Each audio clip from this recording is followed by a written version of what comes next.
حضرت آدم علیہ السلام کے ہمیشہ جڑواں بچے پیدا ہوئے سوائے حضرت شیس علیہ السلام کی۔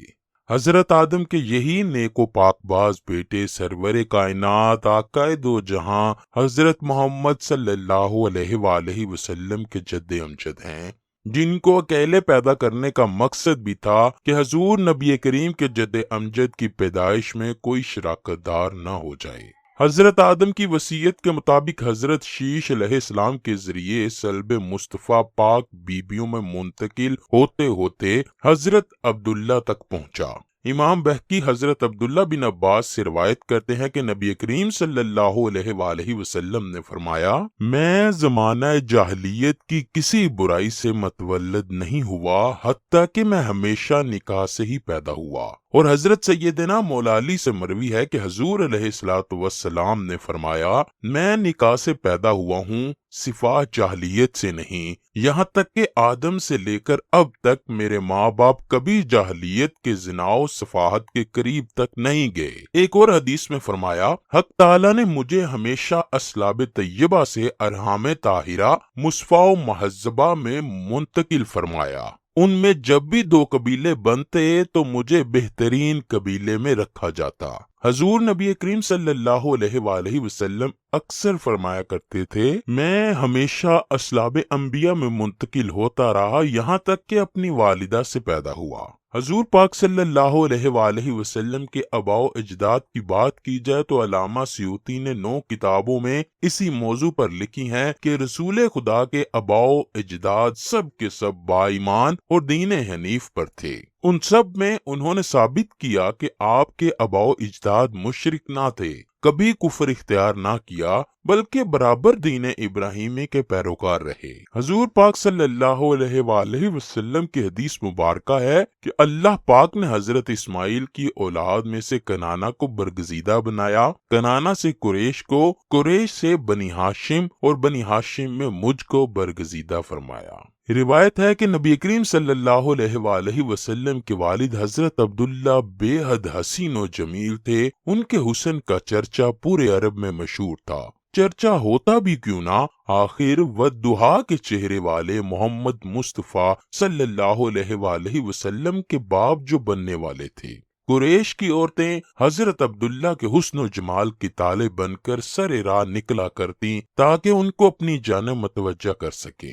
اہل کتاب بعض نشانیوں اور علامات سے یہ جان چکے تھے کہ نبی آخر الزماں حضرت محمد کا وجود گرامی حضرت عبداللہ کے سلب میں ودیت ہے، اسی لیے وہ حضرت عبداللہ کی جان کے دشمن بھی ہوئے۔ اصل میں وہ چاہتے تھے کہ جیسے انہی کے خاندان میں نبوت ہوتی آئی ہے اب بھی ایسا ہی ہو، اور اب آخری نبی بھی انہی کی نسل سے ہو، اس لیے انہوں نے حضرت عبداللہ کو شہید کرنے کا منصوبہ بھی بنایا۔ ایک دن حضرت عبداللہ شکار کے لیے تشریف لے گئے تو اہل کتاب کی ایک بہت بڑی جماعت شام کی جانب سے تلواریں سونت کر حضرت عبداللہ کے قتل کے ارادے سے نمودار ہوئی۔ حضور اکرم صلی اللہ علیہ وآلہ وسلم کی والدہ ماجدہ کے والد حضرت وہب بن مناف بھی جنگل میں موجود تھے۔ انہوں نے دیکھا کہ چند سوار جن کی شکل و صورت اس دنیا کے لوگوں سے مشابہ نہ تھی، وہ غیب سے ظاہر ہوئے اور وہ اس حملہ آور گروہ کو حضرت عبداللہ کے آگے سے دور کرنے لگے۔ وہب بن مناف نے گھر آ کر اپنے گھر والوں سے کہا،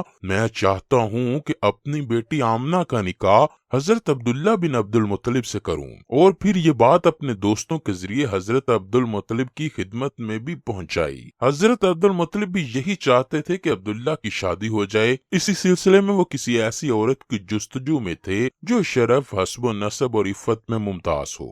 آمنہ بنت وہب میں یہ صفات موجود تھیں۔ حضرت عبد المطلب نے اس رشتے کو پسند کیا اور حضرت عبداللہ کا ان کے ساتھ رشتہ طے پا گیا۔